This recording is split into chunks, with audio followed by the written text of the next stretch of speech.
Welcome to the fourth and final session of the third annual and first virtual statewide convening on diversifying the teaching workforce. My name is Nora Hyland, and I'm the Associate Dean and Faculty Director of Teacher Education at the Graduate School of Education at Rutgers State University of New Jersey. Rutgers GSE is pleased to be sponsoring this year's convening with the NJDOE and the New Jersey Association for the Colleges of Teacher Education, NJACTE, which is a consortium of all of the colleges and universities in the state that prepare teachers. The conference theme this year is Leadership for Diversity, creating culturally responsive recruitment, instructional practice, and retention strategies. As a reminder, this session, like all of the others, will be video recorded, so please turn off your camera if you do not wish to appear on video. Additionally, all of the sessions are being made available via video on the GSE website, the NJACTE website, and the NJDOE website. So we encourage you to go to those websites to look for these video recordings. We have an exciting closing session planned today featuring a panel of educational leaders and several guest speakers. So welcoming us this afternoon is Tristen Coxx, a Rutgers GSE graduate. Dr. Tristen Coxx has been working in education since graduating from the GSE in 2010. During his time as a graduate student at the GSE, Dr. Coxx had the opportunity to work as a member of the Urban Teaching Fellows. The program was created to recreate, mentor, and train teachers who wish to work specifically in urban education. Since receiving his first master's degree in social studies education from Rutgers GSE, he's gone on to obtain a second master's degree from Seton Hall and then his doctorate of education from Seton Hall. He graduated with that in May of 2020. Congratulations, Dr. Coxx. He is currently a high school social studies teacher at Plainfield High School with aspirations of teaching full-time at the collegiate level. He spends his days mentoring students and assisting them with their post-secondary school plans. So help me welcome Dr. Tristen Coxx. Good afternoon, everyone. Thank you for the opportunity to welcome you guys to this conference. As stated before, I graduated the GSE in 2010. So that, puts me at about 10 years in the classroom. I've loved, I've had some good days. I've had not so great days, but I've loved my experience as an African American male teacher, One of the first things I realized when I began teaching was that there was a lack of African American male teachers, and that my role, wasn't just to teach history. It was about representation, and showing my students that, a familiar face and showing them someone that looks like them and that, you can reach these levels of success in society. So, I started out, and one of my goals right away was, how can I build up my students? So teaching history wasn't really, wasn't my primary goal. That was what I am contracted to do and employed to do. But really it was, I was there to build up my students that are diverse. So one of the things that I've done that I'm proud of is I created an equestrian club where the students, Black and brown students, are able to be exposed and given opportunities to ride horses at Watchung Stables, which is a few minutes away from Plainfield, and work on social emotional learning with my students, and creating an after school program called Be Free, in which, students come, to me on Wednesdays. I feed them, and it's really just an opportunity and a safe space for students to express themselves and, talk about the issues that they're facing, as teenagers and high school students. So, I think my role as an African-American male teacher is really important because there's not that many of us. And I'm proud of that. And it's the reason why I've committed myself to 10 years in the classroom. So, guys, I hope that today is fruitful for you. I hope that you get something out of this conference and that you leave with some ideas that you can wrestle with that is going to help you guys grow professionally. Thank you so much, Dr. Coxx. It's so important to hear from leaders like you. Moving forward this afternoon, Tanisha Davis, who is the New Jersey Department of Education Director of the Office of Recruitment, Preparation, and Induction, will update us on the department's teacher workforce initiative. Welcome, Tanisha.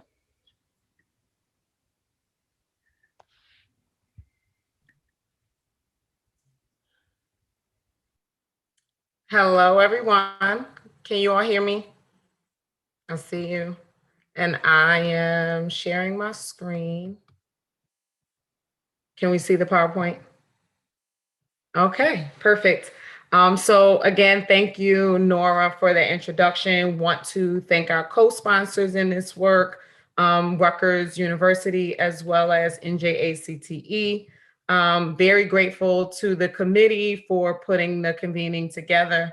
Thank you all for your hard work and for making the convening possible. And thank you to our chair, Stacy Leftwich, as well, just for leading the charge. As folks are pulling this together, it's just exciting to work with people that are committed to the work and just continuing to push forward to work together in this. So just want to ground us in our rationale for even digging into this work. And I know many of you already know what the national data and research says about diversifying our teacher pipeline, but just want to make sure that we are just refocusing on that, understanding that our student population is becoming exponentially more diverse.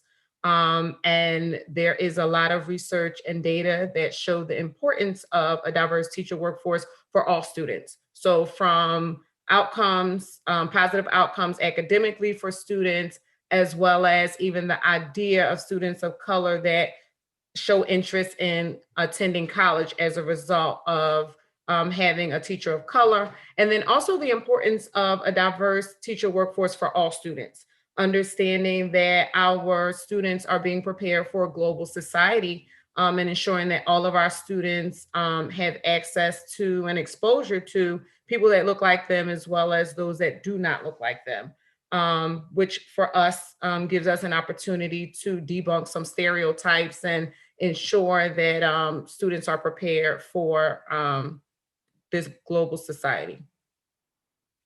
So that said, I want to dig into some New Jersey data specifically, and a large percentage of our teachers are white.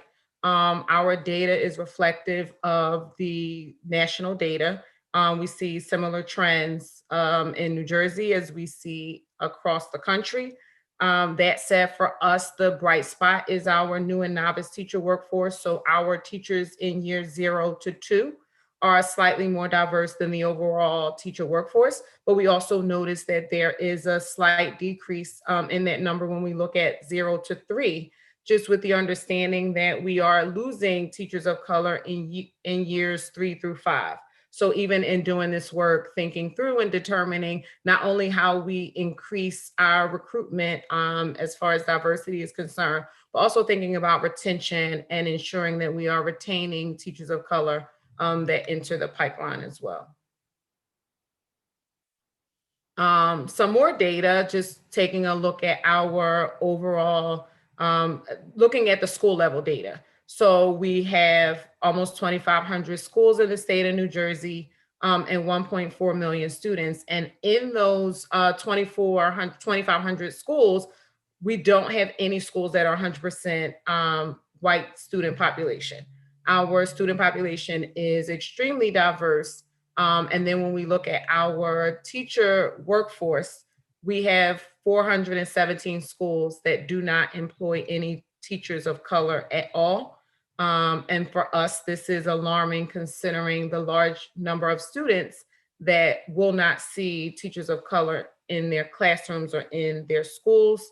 Again, not giving our students of color exposure to teachers that look like them, but then also not giving our white students exposure to teachers that do not look like them. And the last piece of data here looks at our administrative teams across the state.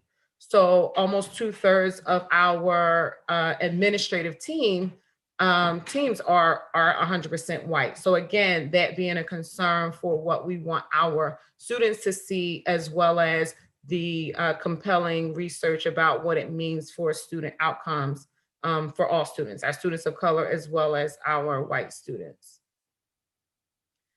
This slide wants to just take a little look at the composition and the pathways.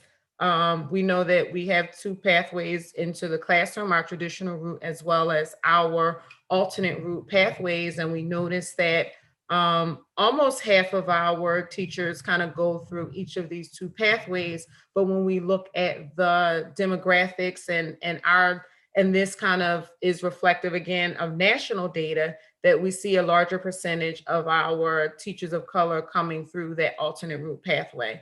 And though we know that there are various reasons why individuals select different pathways, it is important to recognize and think through as we're doing this work, how we are drawing teachers of color into the profession, and then also understanding that variation and rationale for folks selecting whichever pathway makes the most sense. But wanted to make sure that we are aware of this data as we're thinking through our work and engaging in the work. So as a State Department, we remain committed to this work, and even in spite of the pandemic and a lot of shifts and changes and unpredictability just in general, we have remained committed to this work, understanding that our mission is to ensure equitable access to high quality education for all students, and have intentionally thought about our definition for a high quality teacher workforce to ensure that we are encompassing racial diversity even when we have those conversations and dig into this work. And as we looked at the makeup of our newly certified teachers, we're talking about 4,000 new teachers entering the classroom annually. So this provides us with an opportunity in the recruitment, preparation, and retention space to make sure that we are making a systemic impact. That said, just taking a look at the pipeline, we understand that each point in this pipeline is a place where we potentially could be losing teachers of color, either entering the profession or being retained in the profession. And that just further confirms the importance of this work being a shared effort, that we can't do it alone at the State Department, that we have to work with various stakeholders and organizations and school districts and even our prep programs and high school programs and so forth, to ensure that we are not just filling the pipeline, but shoring up and securing all those places where we could potentially be losing individuals of color at some point in this pipeline. So just want to reiterate our goal, that by 2025, the goal is to ensure that our new and novice teacher workforce is reflective of the race and ethnicity of our very diverse student population in the state. And with this being such a lofty goal for us, our theory of action involves engaging stakeholders from, again, various points in that pipeline, but then of course, various points just in the educational community to ensure that we are recruiting, preparing, and retaining our teachers of color, making sure that we are integrating culturally responsive pedagogy at each point, to ensure that regardless of race, our students have access to a diverse teacher workforce that is also culturally responsive. So just taking a look at a year in review, the work that we've done, and we generally update at the convening annually. Excited to be at the third annual convening to even talk through the work that we were able to accomplish, even in light of a pandemic, and understanding that this work continued to go on, and appreciated the commitment of everyone helping to move it forward. So over the course of this year, the partnership was developed between the Department's Career Readiness Office and Rowan University Preparation Academies, with an opportunity to have these academies approved as career and technical education programs. And again, with the launch of that, excited to see what the future brings for creating this pipeline of educators going, or students going from high school, hopefully into educator preparation. We've also made some updates to our website to ensure that we are highlighting this initiative on our website and really creating a place to host resources for folks that want to learn more, want to engage, and want to be able to implement some of the promising practices. Our Diversifying the Teacher Pipeline grant projects wrapped up this year. Those were projects conducted by Rutgers University, as well as Montclair State University. Again, those reports were submitted hoping to learn from those projects and be able to share best practices, figure out how we scale even and support some of the promising practices that come out of those grant projects.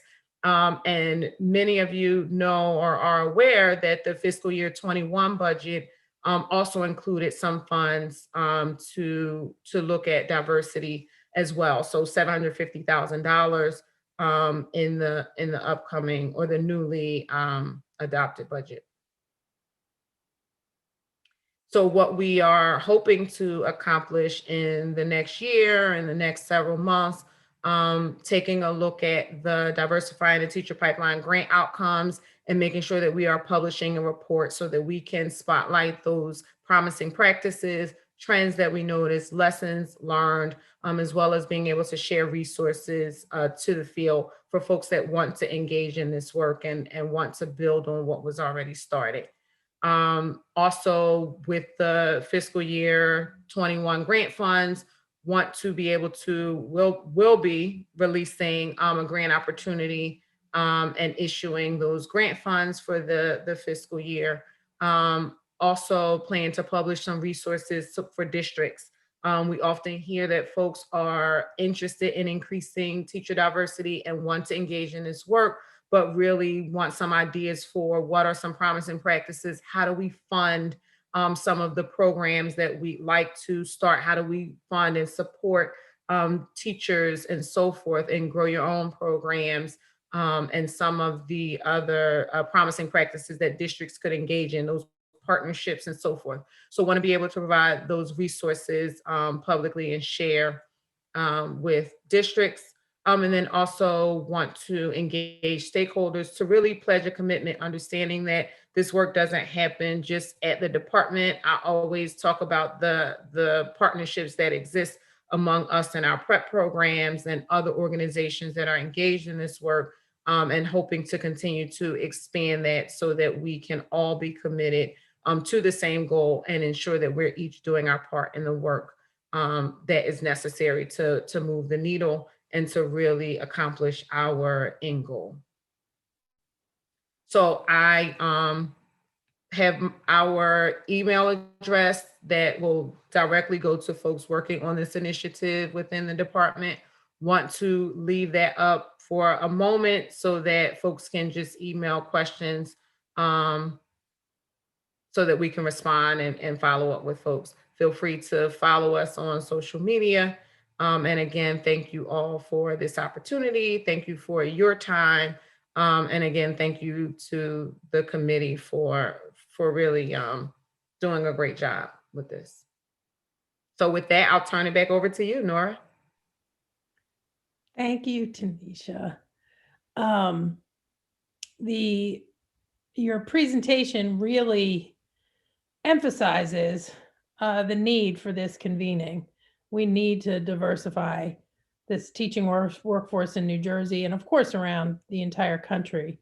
But really that was powerful data. And as we move forward, we have some panelists and some leaders who will talk with us about the work that they do in this area. So to introduce our moderator and our panelists is our own Dr. Jennifer Robinson, who's been on the planning committee. Dr. Robinson is from Montclair State University. So take it away. Thanks, Nora. Good afternoon, everybody. And welcome again to our last week of our convening. One of the highest rated sessions from last year's convening was the Voices from the Field panel discussion among current and former teacher candidates of color. And this year's panel will again share their perspectives and experiences before, during, and after their teacher preparation, as well as views of why we need to have teachers of color in our schools. Our first panelist this afternoon, I'll ask each panelist to just give a little wave when I introduce you. Our first panelist is Jacob Brown, a senior at Rowan University, where he is studying to become a health and physical education teacher. Jacob is, or Jake, is also a scholar in Rowan University's Project Impact, which stands for Increasing Male Practitioners and Classroom Teachers. Project Impact increases the representation of males from racially and ethnically diverse backgrounds in teaching and responds to persistent opportunity gaps faced by young men of color. Mr. Brown is a high-achieving student who has demonstrated a commitment to academic excellence and community engagement. Our second panelist is Sharlene Laud, who has been working in education since graduating from Rutgers University in 2013. During her time as a Rutgers undergraduate student, she had the opportunity to serve as a first-year interest group seminar instructor, which inspired her to consider pursuing the teaching profession. After serving as an elementary school teacher, Ms. Laud earned her master's degree in education and transitioned to working in higher education to help others achieve their goal of becoming a teacher. Presently, she is back at Rutgers as a GSE doctoral student with a concentration in education, culture, and society, and she is a senior program coordinator at the Center for Effective School Practices. Ms. Laud spends her days helping aspiring education professionals, including career changers and recent college graduates, become licensed teachers in New Jersey. Third panelist, Rosianne Lesteranve, is a proud graduate of the Newark Montclair Urban Teacher Residency. Having obtained her New Jersey certification in science in 2011, she's been teaching at Eastside High School in Newark ever since. A well-respected leader among her colleagues, Rosie teaches 9th through 12th grade biology, pre-AP biology, AP biology, and AP psychology. She's been a cooperating teacher for both of her alma maters, Montclair State University and Rutgers University. She leads new teacher induction workshops and serves as an adjunct professor at Montclair State. Rosie is currently pursuing her doctorate in cognitive studies in education at Columbia University. Our fourth panelist is George Stevenson. For over 8 years, William Patterson University alum George Stevenson has worked at balancing his many passions, teaching, creating art, and designing digital media. He's currently a technology teacher at Garfield Middle School in Garfield, New Jersey, where he shares his love for web development with his web design students and his love of storytelling with his multimedia journalism students. Mr. Stevenson started his teaching career as a commercial art teacher, teaching graphic design and art principles in illustration and painting. While he's not teaching, Mr. Stevenson freelances as a graphic designer and front-end web developer, combining his passions for art and technology. Last but not least, we are particularly honored to welcome back our dynamic and engaging Week 1 keynote speaker, Dr. Eddie Fergus. For those of you who may be joining us for the first time, Dr. Fergus is Associate Professor of Urban Education and Policy at Temple University. A former high school teacher, program evaluator, and community school program director, Dr. Fergus's recent research focuses on Black and Latino males' academic and social engagement outcomes, disproportionality in special education and suspensions, and school climate conditions. He has a distinguished roster of publications, including articles, book chapters, evaluation reports, as well as 5 books. An upcoming co-edited volume, Boyhood and Masculinity Construction in the United States, will be released by Routledge very soon. Dr. Fergus is no stranger to schools, having worked with over 75 districts on educational equity and school change since 2004. And he is a natural for this session, and we're delighted he agreed to return as our moderator this afternoon. We're going to hear from our panelists for about an hour and have about 15 minutes of Q&A from the audience. And we suggest and ask that if you have any questions, use the chat feature to raise questions or comments for the panelists, and we'll be monitoring the chat for your questions. So now I'm happy to turn things over to Dr. Eddie Fergus. All right, good afternoon, everyone. Thank you so much. Thank you, Dr. Robinson. It's so good to see you. Where's Stacy? Stacy somewhere on here. Okay, there we go. That's elected. Thank you for this idea that we talked about over the summer, Nora, for your great work in really pushing this forward. And I also want to. Where's Tanisha? There's Tanisha. This whole grid thing is driving me insane. And Tanisha, I really appreciate you kind of providing a temperature check of where we are now, right? And as New Jersey, as we enter this conversation, because I think there is a complexity that we are needing to do, right? Like there's no silver bullet in this work, right? And part of that silver bullet I want to contextualize or add to the contextualization before I kind of sort of pose the first set of questions to our panelists is that we're endeavoring into something that as within education, when we started doing this work of ensuring that we have integrated schools, we went the route of not having teachers of color, right? Between 1954 and 1964, of the 82,000 Black teachers that were existing, 38,000 were fired, right? Because there was a sort of a perpetual sort of understanding that no, we not only we're struggling with the idea of integrating schools, and we pushed back on that as a country and said, but we're not going to integrate our teaching force, right? And so now we are many decades forward, and we are finally putting a stake in the ground and saying unapologetically, we need to and must diversify our teacher workforce. And everything that has transpired since the mid-60s to now have worked in ways that have been tensions for us to diversify that workforce.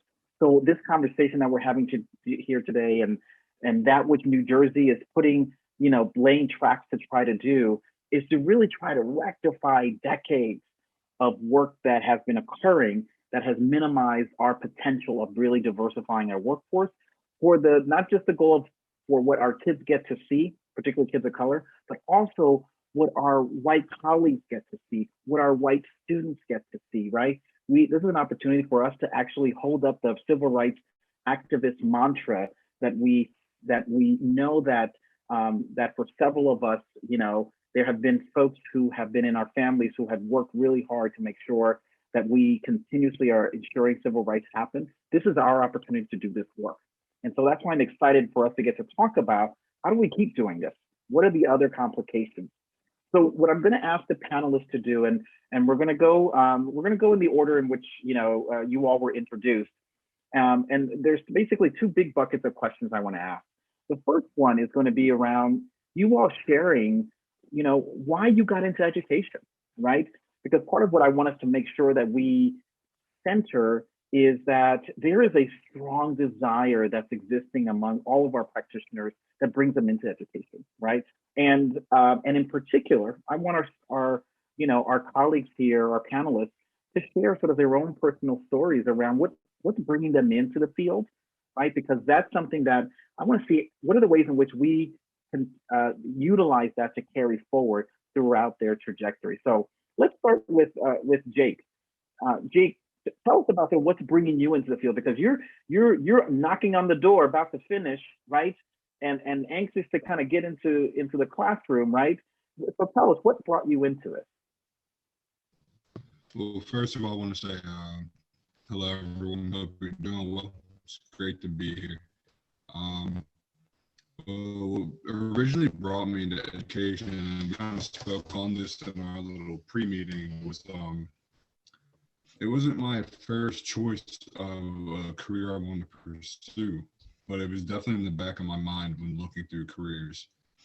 But when I actually did get accepted into the College of Education at Rowan, what brought me to actually stick with education was actually being able to teach. I've always felt I've had a good skill of public speaking. I feel like I can convey knowledge well. And I remember my sophomore or junior year when I first stepped into a classroom to observe and teach like a little blurb on a lesson. I just fell in love with it.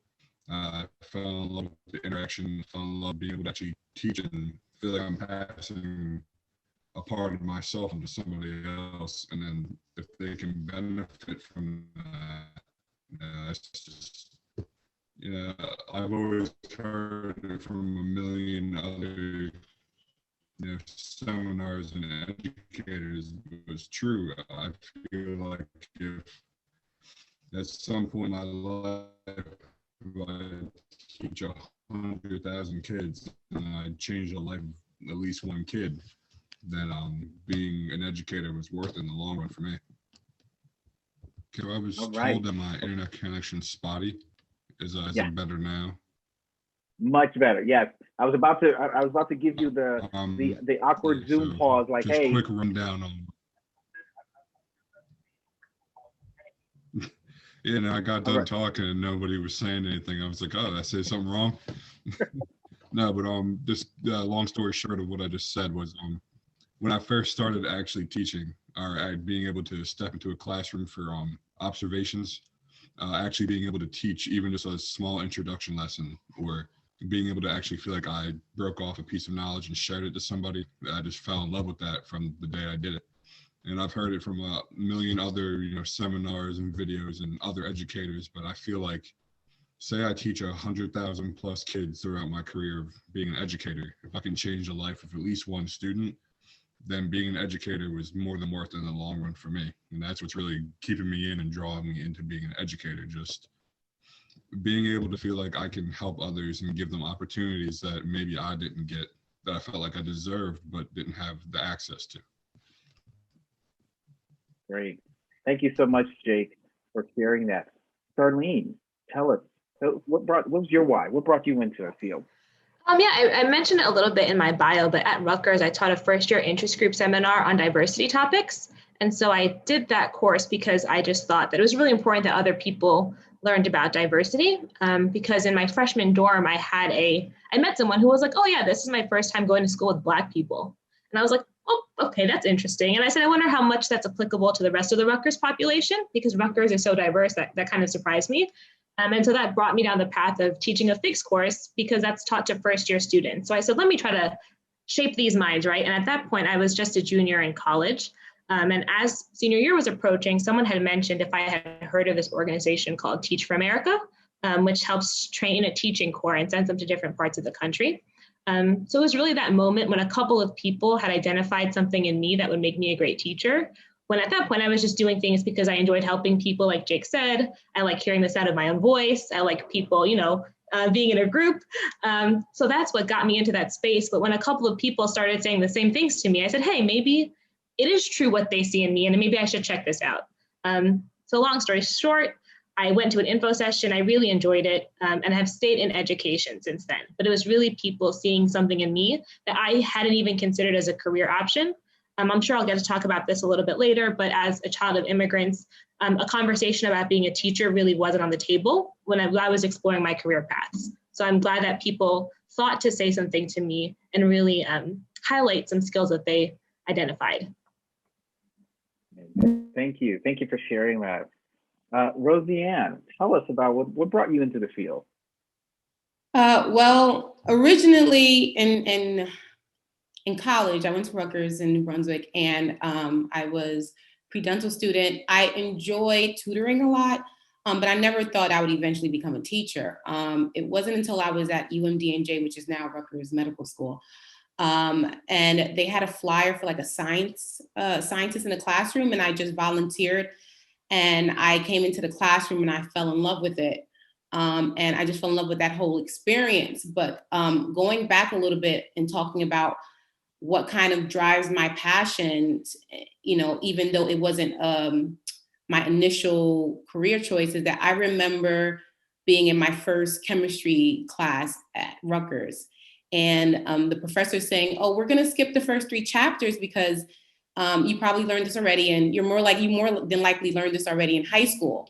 And I remember thinking, like, looking around the room and saying, "Well, I didn't learn this," you know, and just having kind of like this big like wake up call that, you know, even though we are all students at Rutgers University, and probably most of us are from New Jersey or, you know, from the United States, that we don't all have the same education.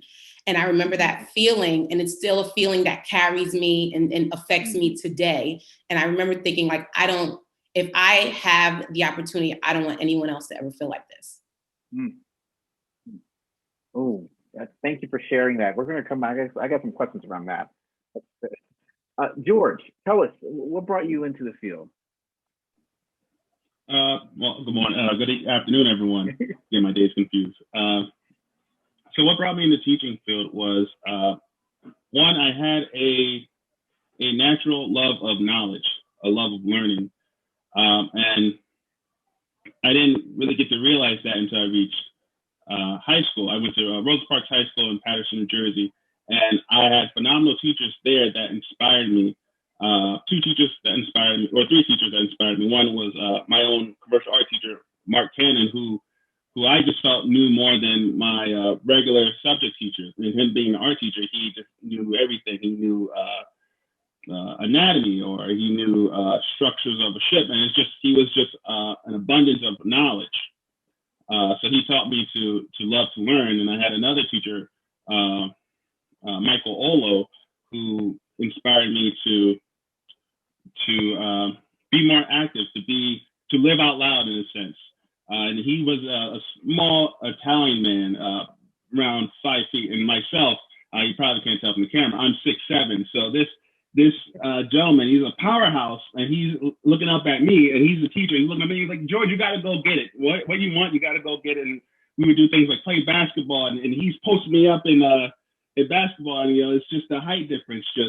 But he just inspired me to be a teacher and bring that energy. And I had a teacher, Miss Yvonne Nambe, who taught me compassion and taught me empathy. And that's just those 3 factors I feel make a great teacher. And I try to embody that. And, you know, just having that in high school, and, you know, me being around my peers and wanting to teach them and inform them, and me just having the idea of, you know, I wanted to continue that legacy from those 3 teachers, and hopefully, you know, reach someone that was at my level, or at a point that I was when I was developing as an adult, and to inspire them, if it's to be a teacher or to be a doctor, a dentist, right? Just as long as I move their needle from where they are to a little higher, you know, I think that would be great accomplishment for me. Thank you, George. You know, so the next set of questions I want to ask about, and for you all, and I think you already started hinting at, is, so what are the set of experiences that you've been having, both personally and professionally, that keep you in, but also the things that challenge you to stay in, right? Because one of the things that I appreciate Tanisha showing the figure of the pipeline is, you know, we can get folks into different parts of it, but one of the toughest parts is that first entry, those first 3 to 4 years, and then that retention piece. How folks, particularly teachers of color, stay in the field and stay really committed. And I'd love to hear from you all, because you're all kind of, I hear you all dropping some cookie crumbs of some of those experiences, right? So Rosianne's point around sort of walking into chemistry class, and the educational gap from your K-12 lingered into your college experience, right? And what impact that has in terms of who we get in, who was able to stay in the field, right? Because the educational gap of our K-12 actually lingers into much longer. And also Sharlene's point around the what it means to go to college in a context where you're the first that is of somebody, of a cultural group that somebody is seeing, and sort of what that does in terms of the you're trying to pay attention to, like, I'm just here to go to school. Now I gotta be sort of this cross-cultural sort of entity, right? So I'm sure you all have had both personal and professional experiences that keep you in, but also that challenge you staying in. And I'd love for you all to kind of share some of those set of experiences and how you make sense of it. So, so I want to sort of, we can start with going ordering again, but feel free to kind of sort of feed off each other. So Jake, why don't you start off first and kind of sharing with us, what have been some of the experiences you've had so far that keep you sort of connected to and wanting to strongly be in education, and or those things that you find you're kind of being challenged by? So first, can everybody still hear me good? Yep. So good. All right, cool. I would have to say the biggest things that keep me in education is well, Project Impact. You know, kind of like a little self plug in there, but no, honestly, my Project Impact at Rowan, I always say it's a network. I try to shy away from saying program or scholarship, because yeah, there's the monetary benefit, but Project Impact it's way more than that. It's family at this point. And with my mentor, Mr. George Guy, principal at Rosa Middle School in Cherry Hill, he's been my mentor since my freshman year, and he's given me more guidance than most people in my own family. Now, it's really that I've seen that education has turned more into, even with the people in my own program or my own major, we have, multiple group chats where we all collaborate and talk. It's just, I've come to see that education is more than just a career path, but if you have the right people around you, it's really just, it turns into a lifestyle. It turns into a really deep-rooted, family thing. And I would consider a lot of the people around me from education that I've met through the education program in my school more as family than just friends or peers. So that's a big thing that keeps me in, just the pure fact of, I feel like I don't have to go through it alone.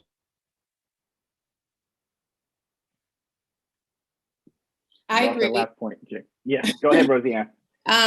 It's the same situation with me. I've been 10 years in, and I definitely think that the community that's built based on my participation in the Montclair Urban Teacher Program, the Montclair Urban Teacher Program, and the community of educators that I have at my school, because we are a cohort, and there's multiple cohorts at one school, and we even within the district, and how we remain to kind of like, we continue to engage with one another and problem solve and reflect and just improve our craft. And me being 10 years in, sometimes like, I definitely think having the younger or the more novice teachers kind of join this community keeps me on my toes and keeps me remembering why I'm doing this, and and having me refocus on, away from all the other things that are interfering with the reason why I became an educator, which I think sometimes is hard for a teacher to do, which is kind of like, refocus your attention. And so I definitely think that community plays a big role. I think that I've mentored a lot of teachers, for my school, for my district. And I think that a lot of the issues happens even if I am a mentor for them, I can't just be the only person that they are in contact with. There has to be a community of individuals that they have to feel supported. And I think that sometimes after either teacher education programs, I don't know, not my teacher education program, but maybe certain teacher education programs, they're kind of left on their own. And it's a shock. And so it's kind of like a sink or swim situation. And if they don't have someone with a lifeboat or a group of people with lifeboats surrounding them, they're going to sink. It might take 2 years, but they'll sink. Yeah, I'll share something that Jake said that I wrote down was education is a lifestyle. And I think that statement both resonates to me as a challenge of staying in the profession, but then also why I want to stay in the profession. There's this idea, I do agree that education is a lifestyle. At the same time, there's a deprofessionalism that comes with that sentiment. When people are like, oh, you're a teacher, you're just supposed to be tired. You're a teacher, you're supposed to have no time. Well, is that true? Does it have to be that way just because that's how we're portrayed essentially. But I will share an example of someone who keeps me in the profession is my sister has been a teacher now, a tenured teacher. And when I started teaching, I would be like, how does she bring home just a purse, right? Just her phone. And I'm like, I have all these stacks of things and I have a rolly cart and I have a backpack. But that comes with a professionalism. Over time, she has honed in on her craft and she can really execute lessons because she has spent time in the profession developing what she has. So we still tease her about that today, but now I see, now that I've been in the field a little bit longer, that that's an aspect of professionalism and experience and really being passionate about what you do. You don't have to take home the backpack and the cart, but it's okay if you do for a year or two while you're getting acclimated, right? There's no shame in that, but it's all about that longevity and that pipeline. And for me, it kind of what everyone else touched upon, especially with teaching being a lifestyle and the idea of community or a sense of having community in the teaching field. And also for me, it's being able to reach those students that are considered the trouble students. And those most times are those students of color. And you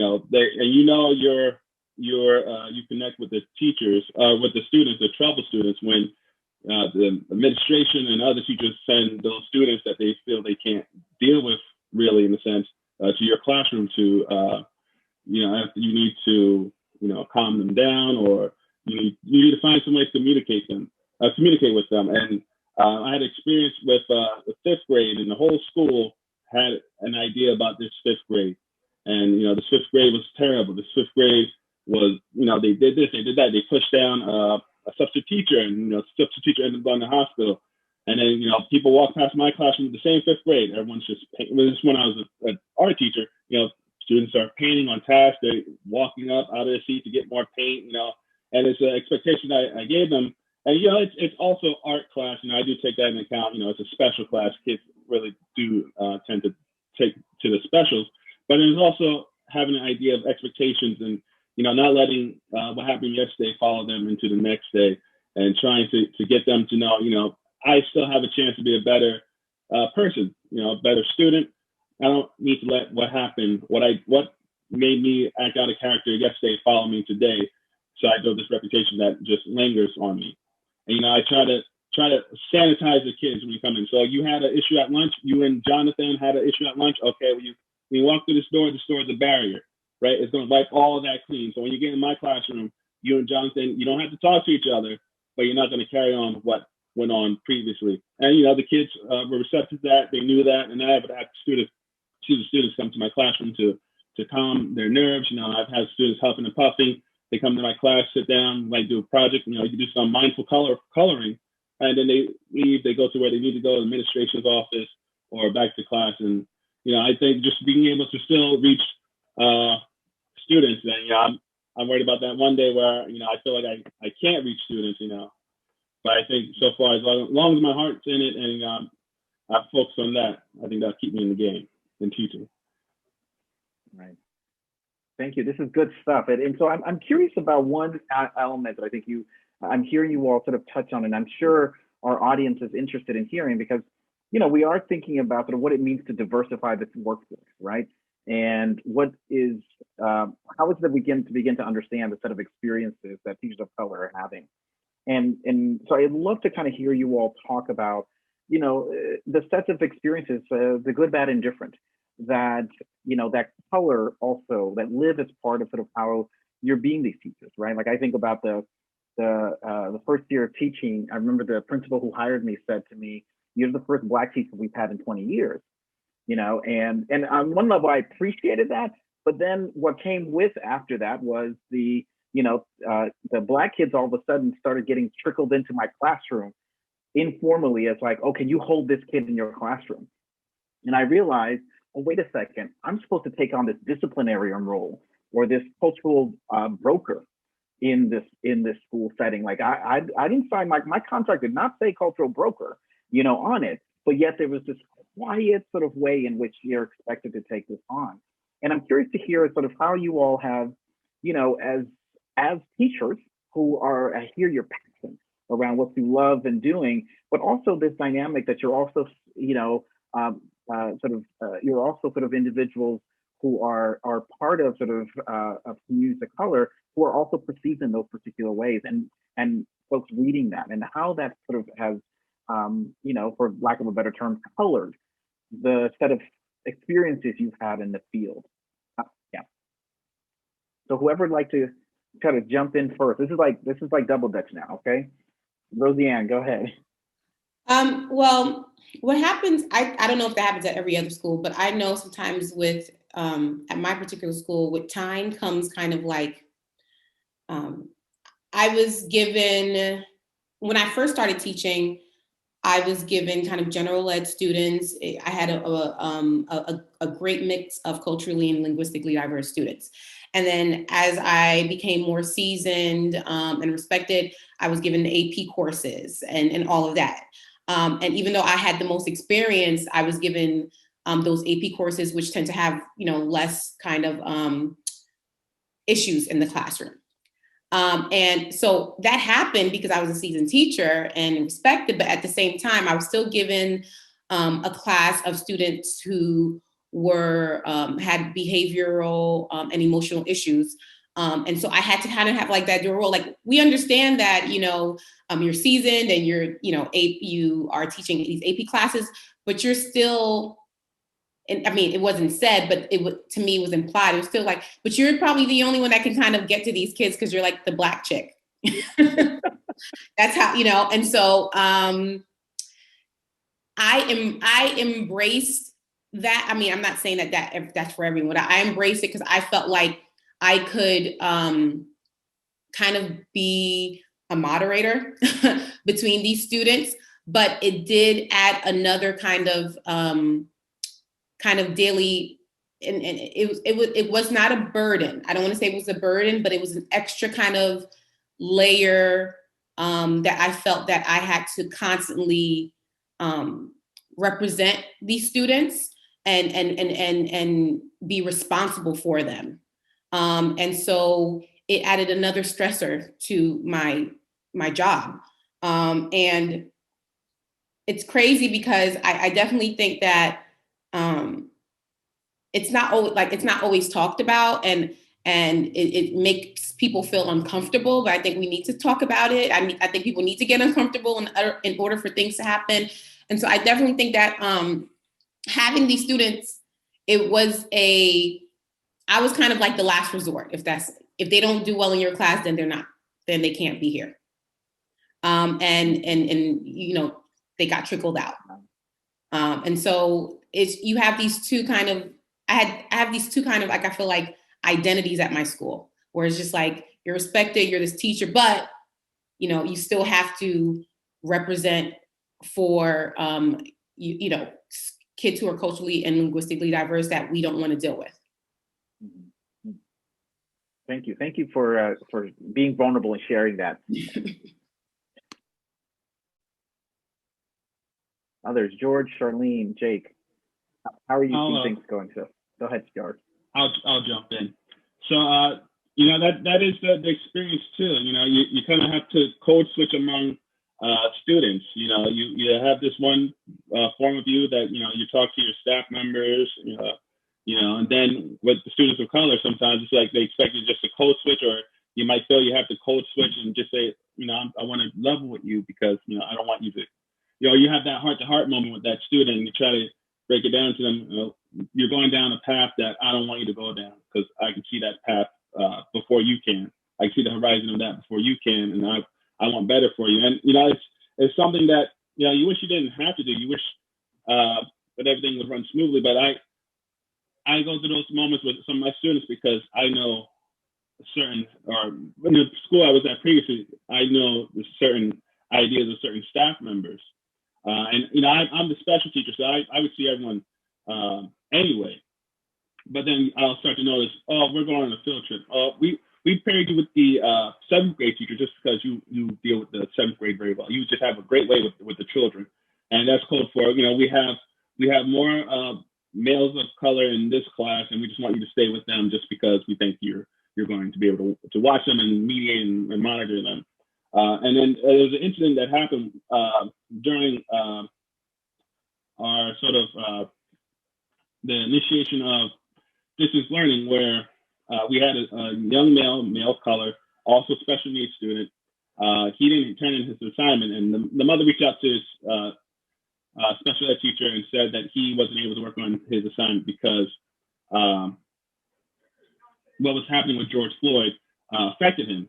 So he wasn't able to hand that assignment. And we're in a staff call, and that teacher just goes on, oh, what an excuse, that this child couldn't work because of, the news coverage of George Floyd. And I had to jump in there. Well, I don't feel like being on this call right now because I'm also not in the right state of mind. I'm also feeling drained of my energy being here and then listening to you, say these things. I can identify with what he's gone through. And then that kind of just like put a halt to everything. I guess one, they weren't expecting me just to jump out there. They expect just to have those ideas and statements. But, that was an uncomfortable moment. And those type of uncomfortable moments do have to happen for people to either decide to, well, let's understand each other, which hopefully that's the best case scenario, or, we'll learn our boundaries, which, that doesn't do anything but divide or separate ourselves. But we should always, as educators, be on a road to understanding. As educators, we're lifelong learners. If we put a wall up against things that just feel uncomfortable, then we're not really being a lifelong learner. We're learning to a point, and we're halting either our development or our students' development. And just having that experience, I actually ended up, because of there's other things that happened during that, I went in transition and moved on, and now I am a computer teacher at my other school. I feel bad for the students because I know that sort of is lingering in there in that school, and that's some of the things that happen too. You want to be there for the students. You want to make sure that you are the opportunity that they can have, because some of the teachers can't identify with students of color. Some teachers can't identify with students of color, and that's why we need teachers of color to be able to identify. To be able to, when a student shares an experience with them, right? They don't just feel like they're just casting their self into the wind and they're getting blown away. They want someone to catch that and understand that, and being able to talk to students about certain things that happen. It could be culturally, students feeling receptive. And I myself try to be a teacher who understands all different students of all different backgrounds. So that's learning about my students who follow Islam faith or Judaism or any other aspect of a student's life. And I try to make sure I be a person who's as open-minded as I can be for students. Mm-hmm. Thank you for sharing that, George. Sharlene, Jake, what resonates for you all in this conversation? Yeah, kind of to like piggyback off of what Mr. George Stevenson said. In our most recent meeting for the Project Impact program, we spoke upon like when an educator of color comes into a workforce and they're kind of put as a disciplinarian role. Now, me personally, I haven't had to experience something like that, so I can't speak too much on it, but I just wanted to bring it up and bring that to light because when we were talking about that, a lot of the other mentors and people in our program said that all the male colors and some of the male people of color, some of the females of color, had to experience being a disciplinarian role or being kind of like the token teacher that had to deal with the students of color just for that reason alone.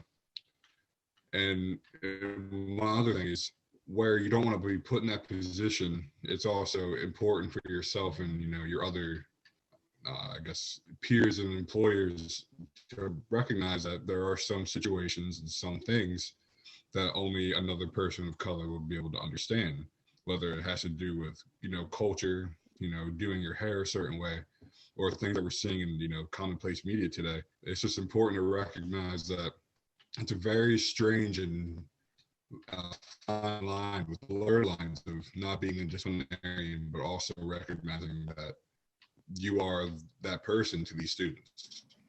That was really it. Yeah, and I'll just quickly share one of the things that stood out to me after hearing other people speak was George's experience speaking up during that staff meeting.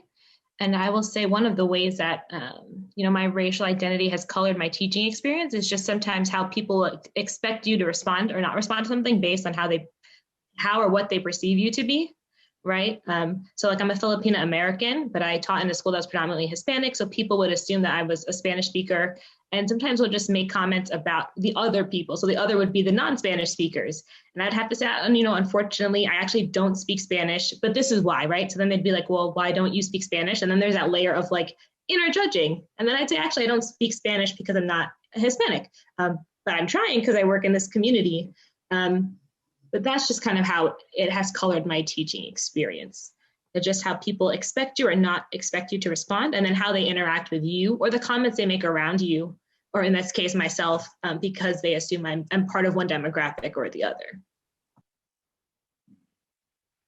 I so appreciate you all kind of providing your own points, your own set of personal and professional stories around how as you're entering the field, as you're in the field, that it's also, you're having to exist within an ecology that in of itself is also struggling with making sense of not just, the diversity of kids that are there, but also the diversity of facts that are there.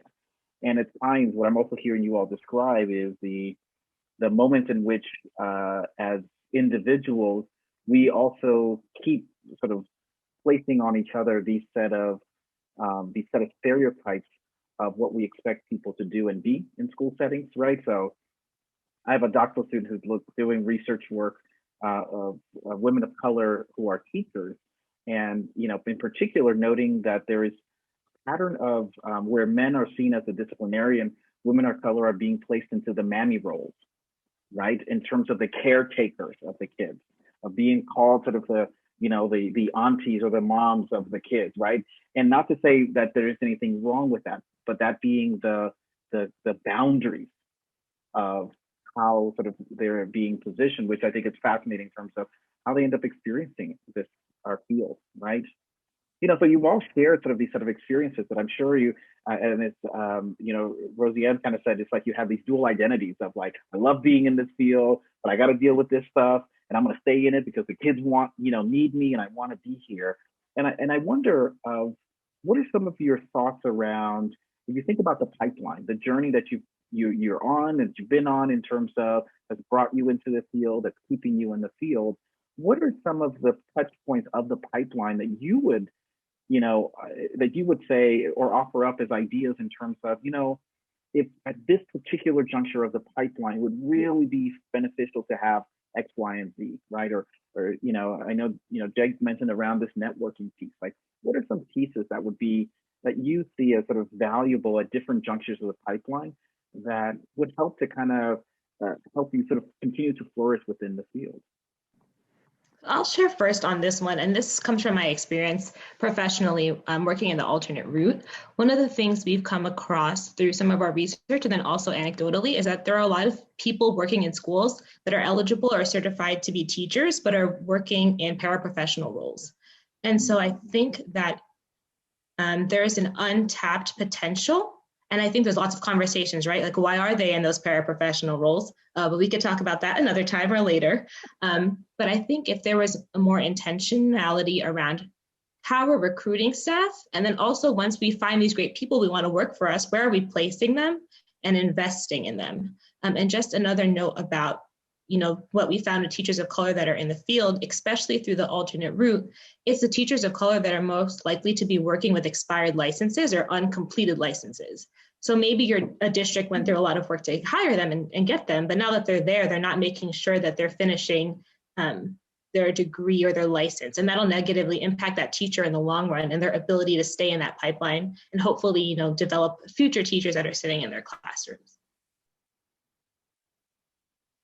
I definitely think that this, based on my experience being a mentor and having a mentor teacher, that I think that one of the main things that people don't really focus on is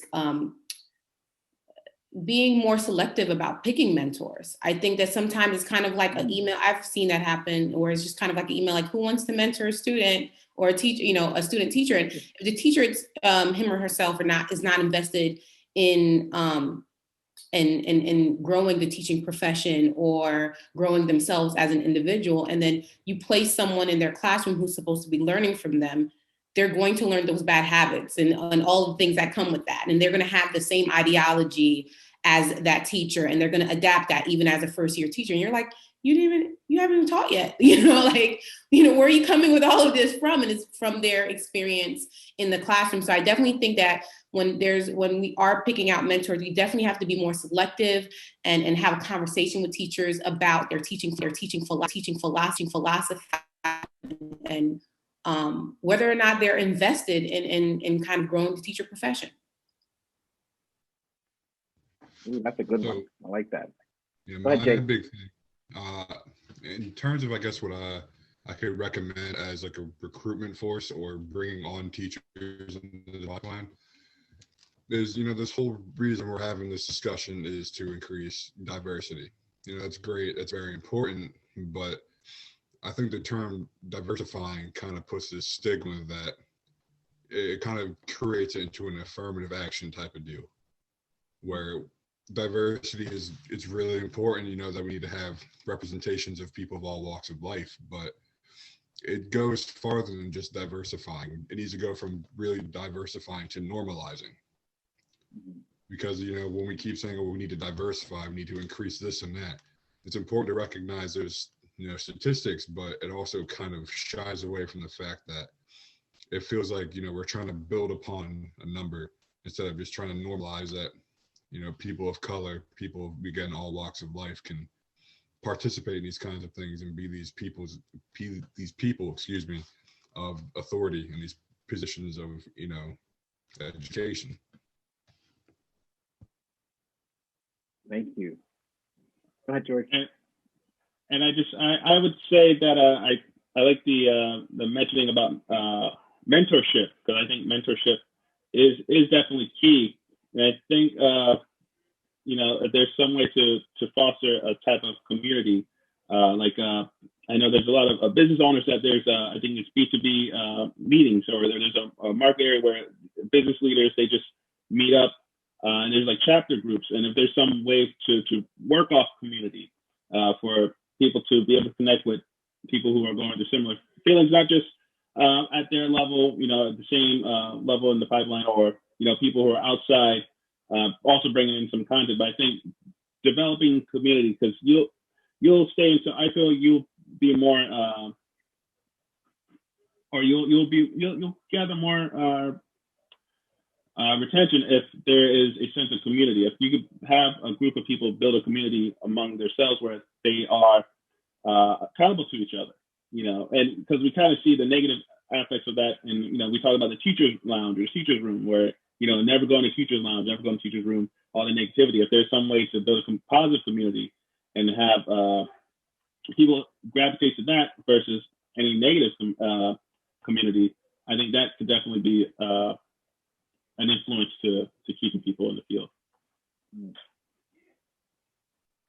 That's great. I really appreciate how you all brought up, Sharlene's point around paraprofessionals, right? So there's folks who got the skills, got the background, right? Who are sitting right there in these roles that we have placed them in, right? That could be, it's an untapped treasure trove of folks. I think another place where we also see that is our out of school time programs, right? Our after school programs, where it's fascinating enough, there is a tremendous diversity that lives in out of school time programs, where there's not only sort of individuals who either have some background around education or are interested and poised to want more, right? How do we also sort of look at them as sort of individuals that we can draw in? Because there's one of the pieces that I appreciate you all, Sharlene, you mentioning that, is because there's this notion, I think Tanisha tried to hint at, as like, well, there isn't the population there. There isn't the interest there. No, there is. It's just that there's ways in which we sort of have organized a pipeline that minimizes who can get in, right? Who has those points of access.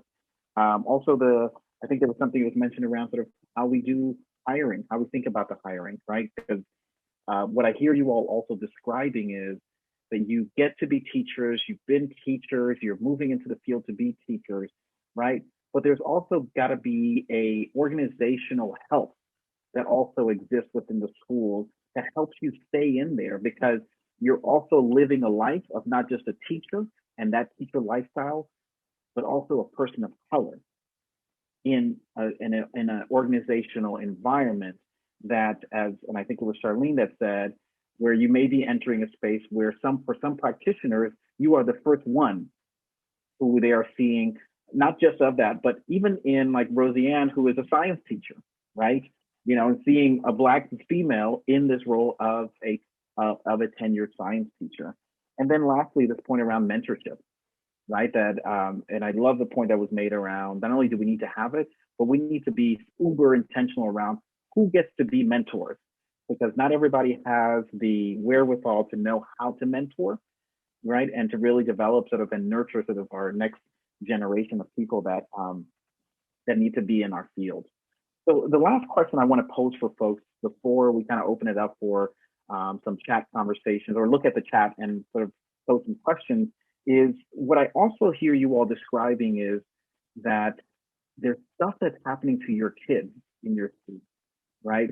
And as we think about, and some of you even sort of shared your own sort of personal stories, whether it's in college or K-12, that I think reflects some of the, you know, Sarah Lawrence Lightfoot calls it when her book, Essential Conversations with Parents, where she talks about the idea of ghosts in the classroom, right? That we all carry the ghosts in our classroom experiences into how we walk into school, right? And I appreciate you all kind of sharing your own ghosts from your classroom experiences, right? And I'm wondering, you know, because right now the kids that you all are working with, right, that you have been working with, is that they're having some of these ghost experiences right now, right?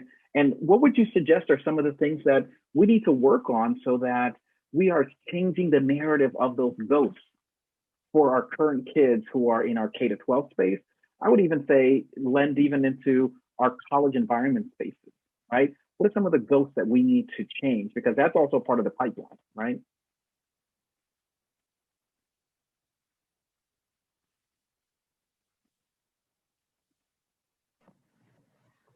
So I'm not sure if this directly addresses your question, but one of the things that stood out to me and connects to what you asked was I think sometimes we forget that students are emotional beings and that they're people too, right? They're learning how to develop skills.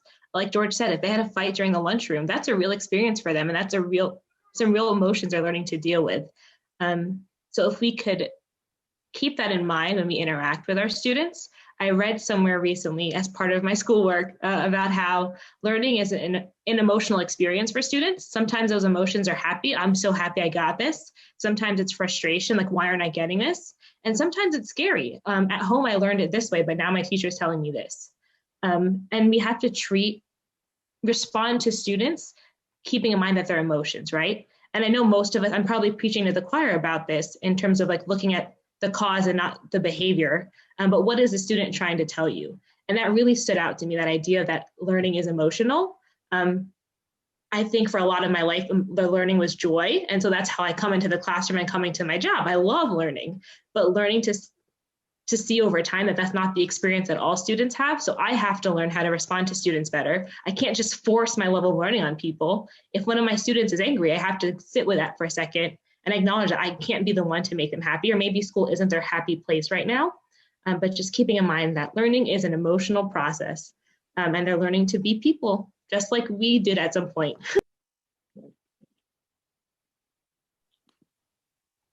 I definitely think that being okay, so in my preparation program, we were pushed to be reflective a lot about our experiences, our cultural lens, and that influence in the classroom. I think that's something that is constantly, it stays with me outside of the classroom, and constantly looking at my lens and understanding how that has an effect on how I interact with my students and adjusting that based on my students, and, you know, being differentiating that, if we want to use that term.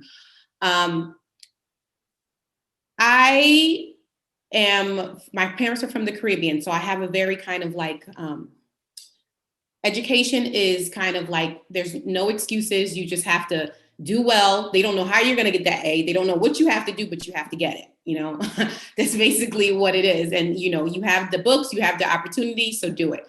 And understanding that, that is not always the case for all of our students, and that our students, and I don't even think any of our students is probably not the case for most of them.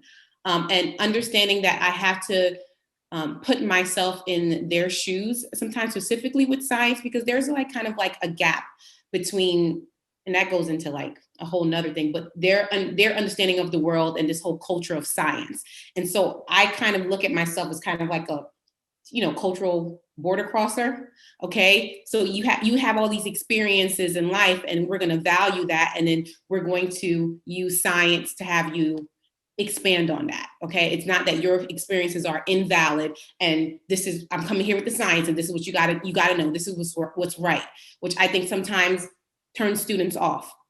So valuing their experiences, who they are, their identities, and letting them know that there is a partnership in their learning experience. I feel like that's not always conveyed, that it's always kind of like, you're the teacher, you have the knowledge, all the answers, it's okay to say you don't know as a teacher. Sometimes I'm like, I don't know, can you research that for me? That's so interesting.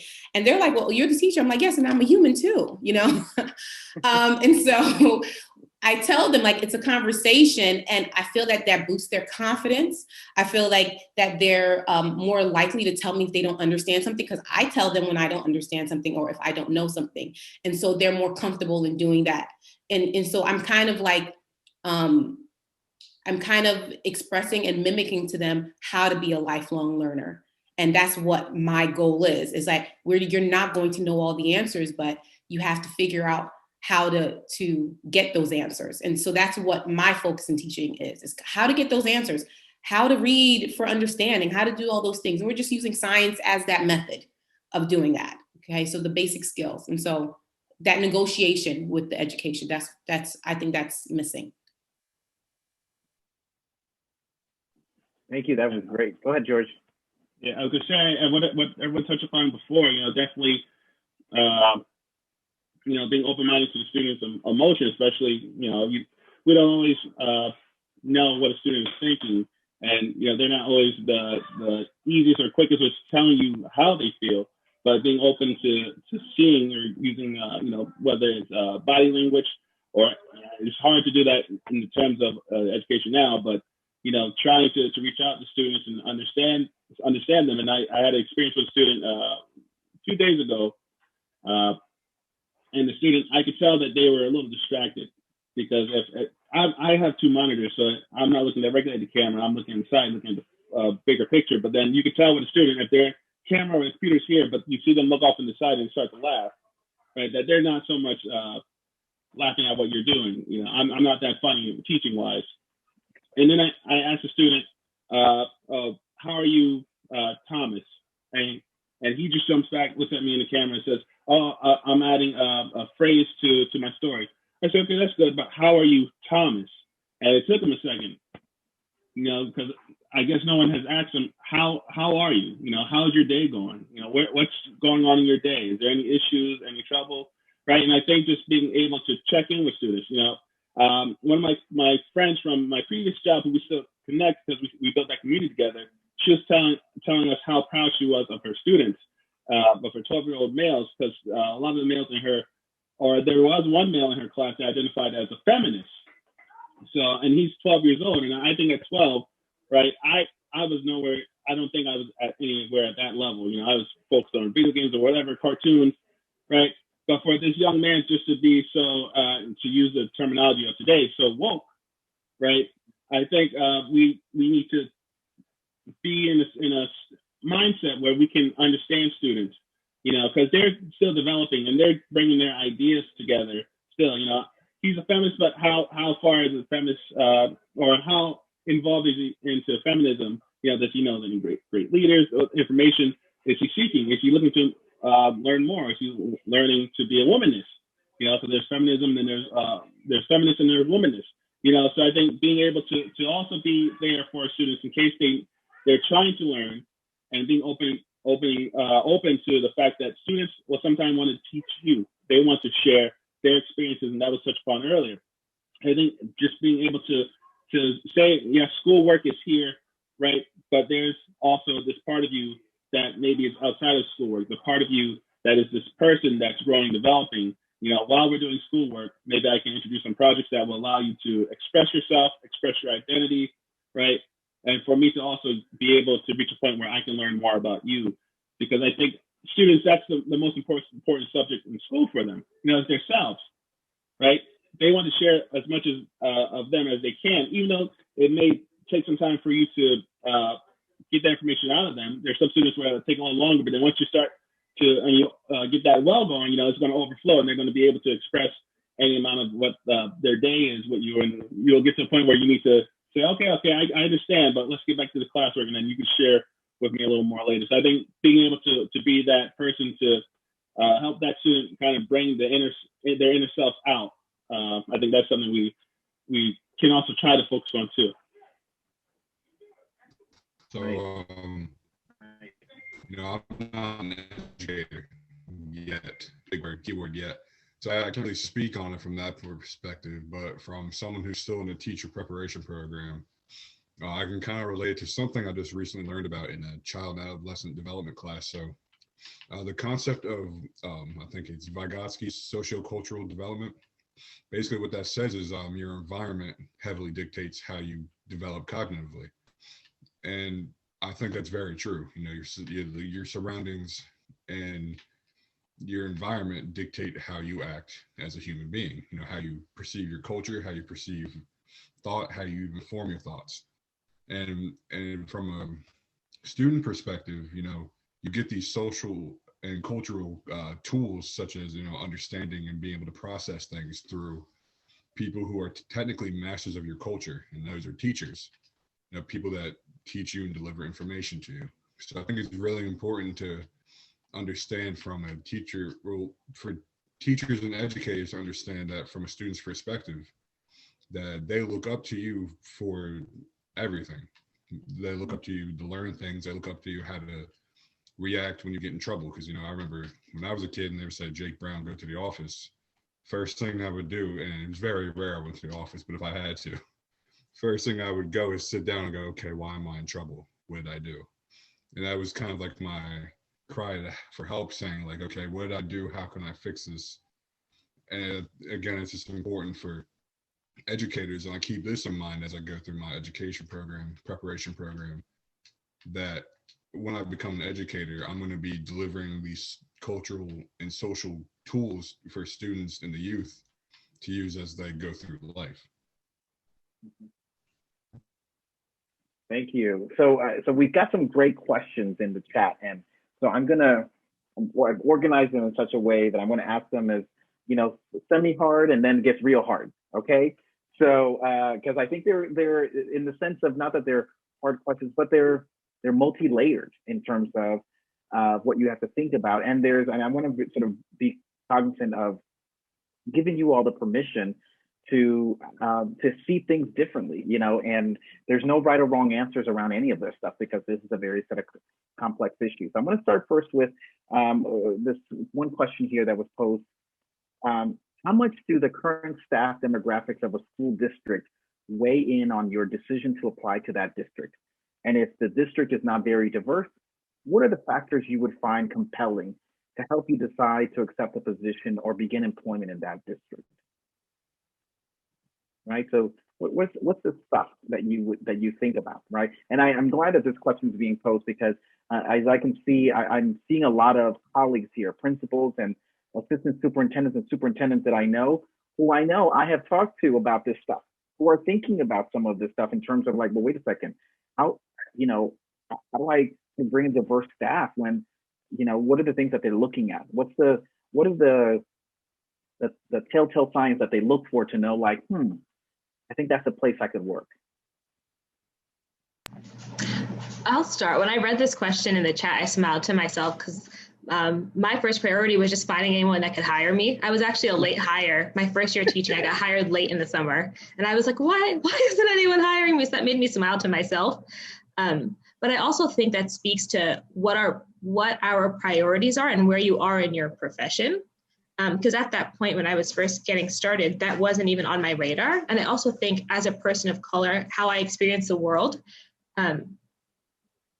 that wasn't a priority to me, and wow, I can't say that word, to me in the sense that I'm used to navigating spaces where I'm alone anyway. So I wasn't even thinking like I can only go where there's these kind of people like me, which is probably a negative. My assumption was there's not going to be anyone like me, so let's pick a school that will hire me. So that's truthfully how I was thinking about that. And now as I consult with people that are looking to get into the teaching field through alternate route, their priority is people that will accept their teaching licenses. And so I think that's also a factor as well, like who has an alignment with what the content that you want to teach. Again, knowing that your identity is something that you have always had and have always had to navigate through, unfortunately. But on the flip side, if people presented it positively in the forefront, I'm sure that would have made me feel better going into the situation than automatically assuming I was going to be independent. Well, for me, I teach in Newark, but I teach at a school that it's not predominantly African-American. It's predominantly, I want to say, Hispanic, Portuguese, and Brazilian. So the students don't necessarily look like me. But there's two reasons why I decided to be there. One, it's because of the few students who do. I want to represent for those students. And then the students who don't, I want to be representative of what it means to be a Black woman in the United States. And that might be something heavy for people to kind of digest, but I know that, social media, television has a view of what that means. And I definitely do not coincide with that teaching science at, this high school. And so, and I've seen that it has had a positive impact on my students' views. And, they're more comfortable asking questions that might seem inappropriate, but they're really just inquisitive about the world and not knowing how to pose a question in a way that seems, I guess, socially correct. And I embrace it because I want them to be open to doing that. And so for administrators who are trying to have teachers or diverse teachers in their school, I would say if I was just a teacher coming out, I would go to a school that I felt had a good community and support for me.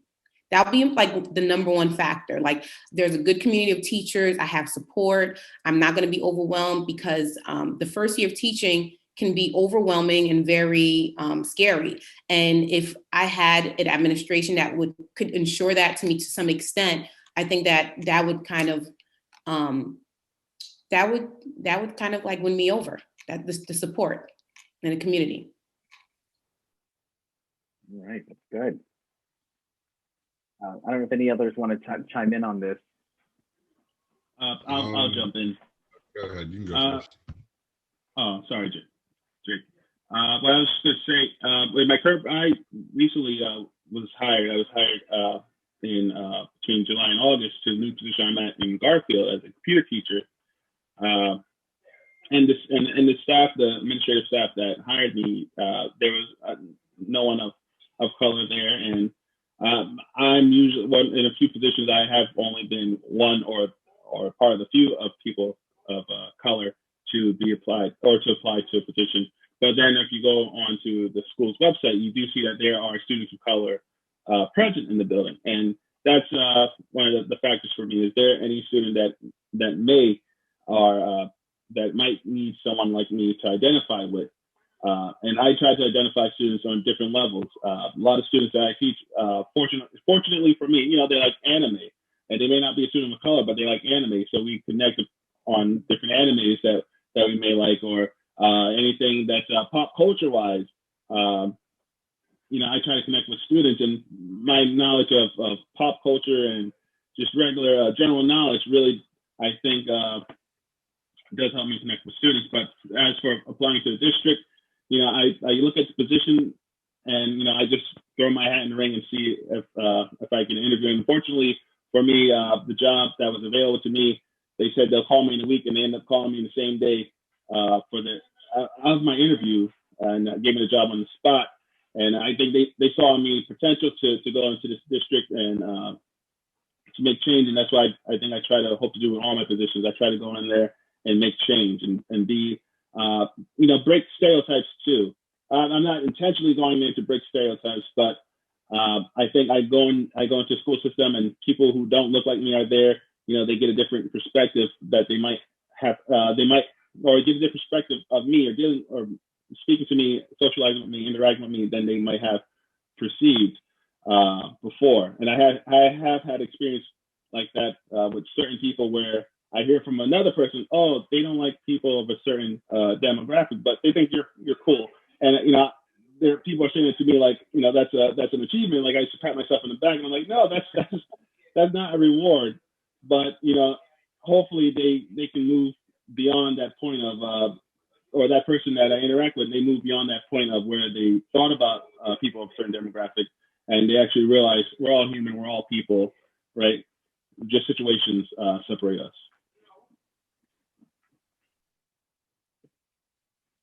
Jake, you wanted to chime in? Yeah, so I didn't really know how to answer this question, seeing that so in the preparation part of it, but kind of like how Sharlene was saying, it's at this point, it's whoever would hire me, right? But what I really wanted to say is, for if there are any other people in my position in this call, I'm not too sure who's all here. Now I have a lot more to consider after hearing everyone else speak that has been through the process. It's very, I guess now I can kind of put that under my belt to say, okay, it's important to look at the demographic of the school and look at how things are run. And after hearing that, I guess, especially since I'm in health and physical education major, I would mostly have to consider, like, how is my program going to be run, and how does that look like, and things of that nature.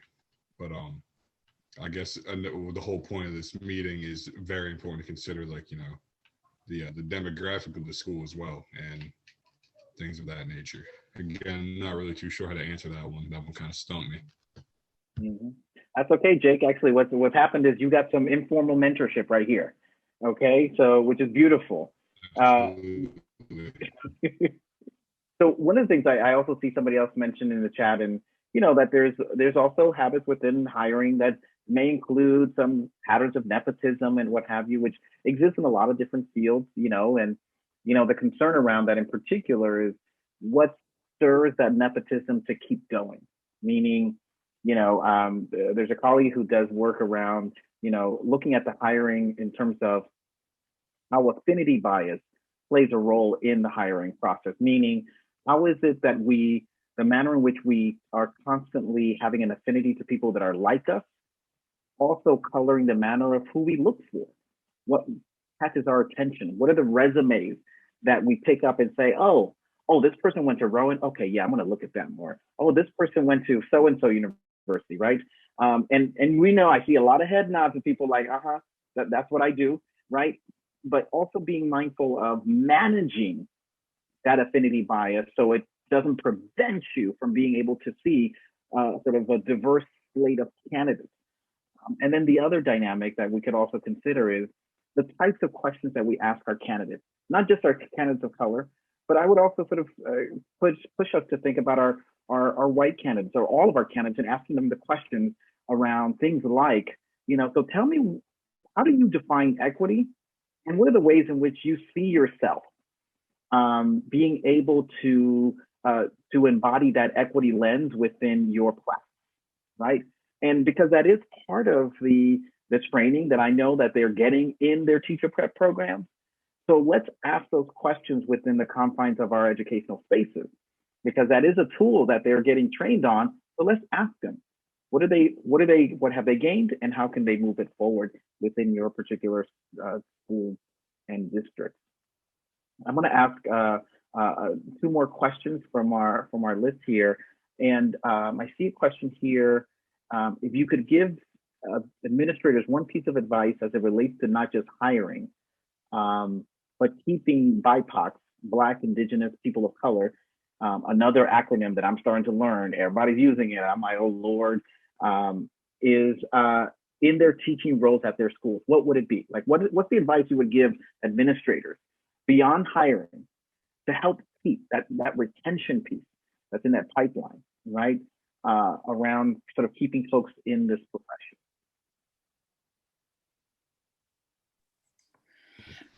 Well, I think that, go ahead. You go ahead, Jake.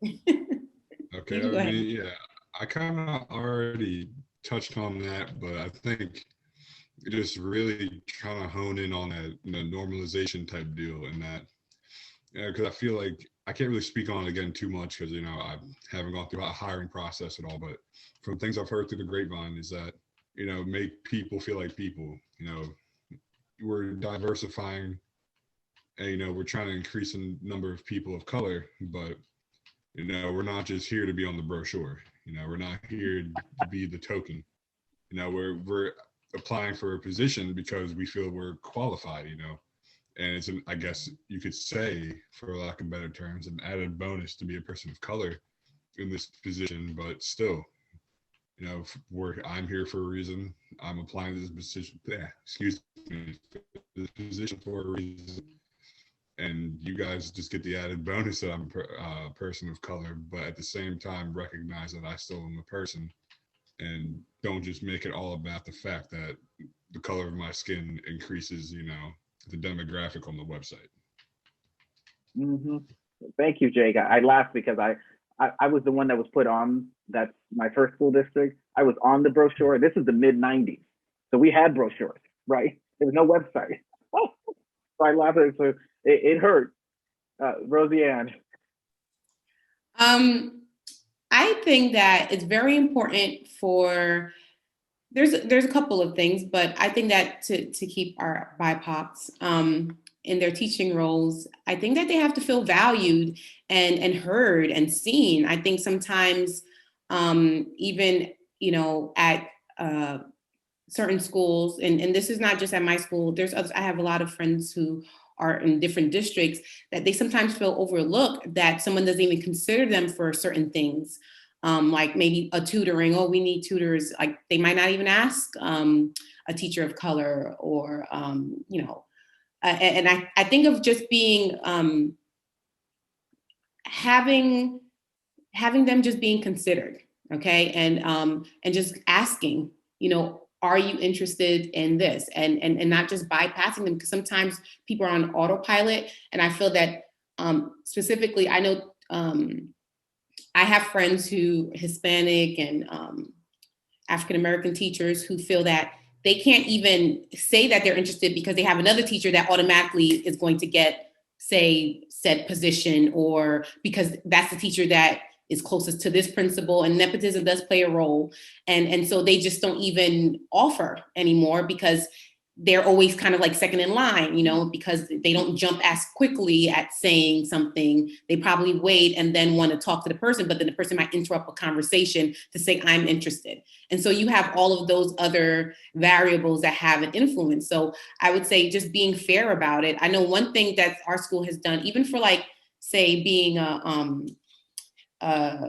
like looking at the students when they're at prom or helping with prom, is that they'll send out a mass email to everyone and say, we are looking for 3 females and 3 males, or whatever it is, just to kind of try to make it fair, because the same people have been doing it over and over again. That's some good golden nuggets there. I'll jump in. One of the things I wrote down based on a comment from Rosianne, it made me think about how when I was teaching, sometimes you struggle to learn how to do things quickly. And so your administrator would just say, hey, talk to Rosianne, she's really good at it. And sometimes there's not that facilitation of the conversation. So then you're putting the onus on the teacher to be a burden to another teacher. So if an administrator could either take the time to model that thing themselves, if they have that skill set, or actually facilitate the conversation. So it's more of a community and not just like, knock, knock, knock. I know you're busy, but can you show me? Because I've been there where it really is not a comfortable position to be in, and unintentionally you're making that teacher feel not supported. Whereas on the other hand, you're recommending that other teacher because you know they're going to do an excellent job. But it's just how that connection is interpreted. And then the last bit I would share, and this is based off of comments from others as well, is what are you asking specific teachers to do and why, right? Are you asking the same teachers to always volunteer to be chaperones? Are you always assuming that your single unmarried teachers can stay after school? Because that would happen to me a lot. They would, oh, Sharlene, you'll do the after school, right? Because you don't have a family. And there's a lot of assumptions about that as well. And that's why I got a dog, because I would honestly say, I have to walk my dog. I have to go now. Because they would always just assume I was available. And it's true, I was. I was unmarried and in a state away from my family, but you shouldn't make assumptions about other people's responsibilities and how much gas they have left in their tanks at the end of the day. Ooh, that was a good one. I definitely agree with all the points that were shared. Definitely. So I feel there's much for me to say with all the points that were added. But I would say only thing I would add is, just, and it's been touched on, but make sure that teacher feels a part of the community.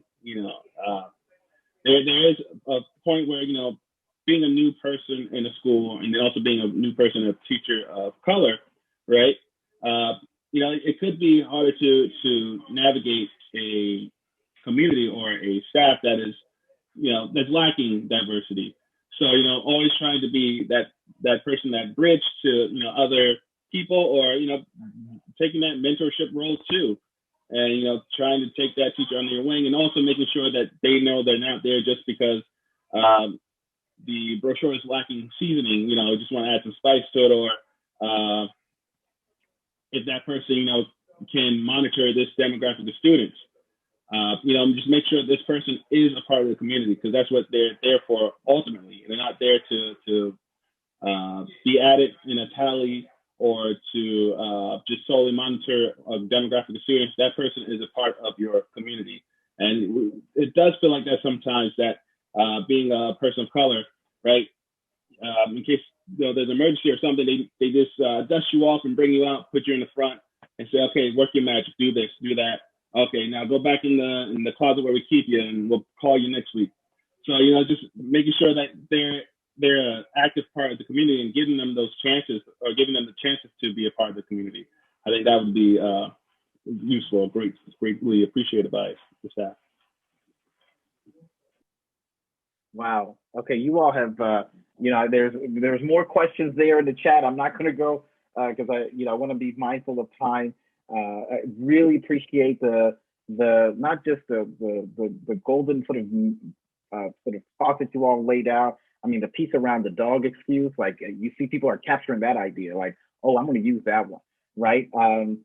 Because there is something to be said around what you all are all saying, is that you're having this life as a teacher, and then you're also having this life as a person of color in this profession, and you're having to manifest and operate on multiple levels.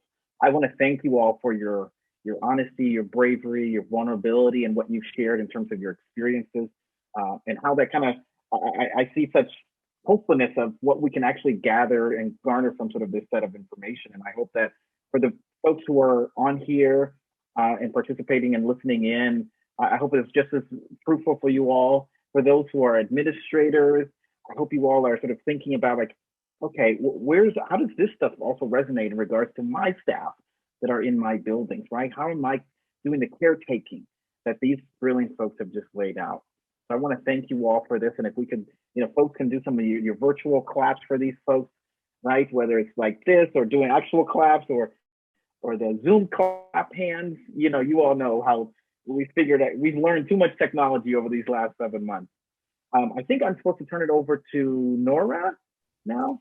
Yes. Yes. Okay. Thank you, Eddie. And thank you to all of our panelists. What an incredible conversation. And I just have to echo what Eddie said in terms of how illuminating, but also how hopeful you make me, and probably, hopefully, all of us about the future of education.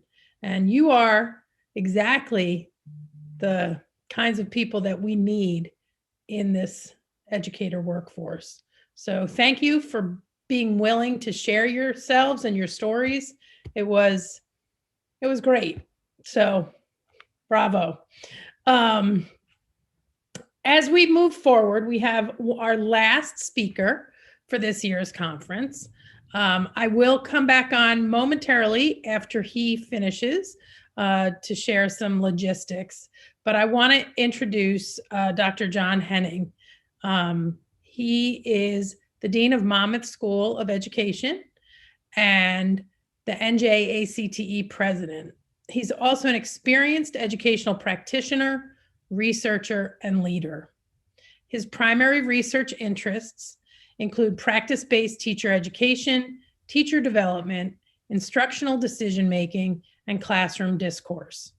These interests developed from more than 20 years of experience as a high school teacher. Henning is also an active scholar and researcher with more than 50 publications.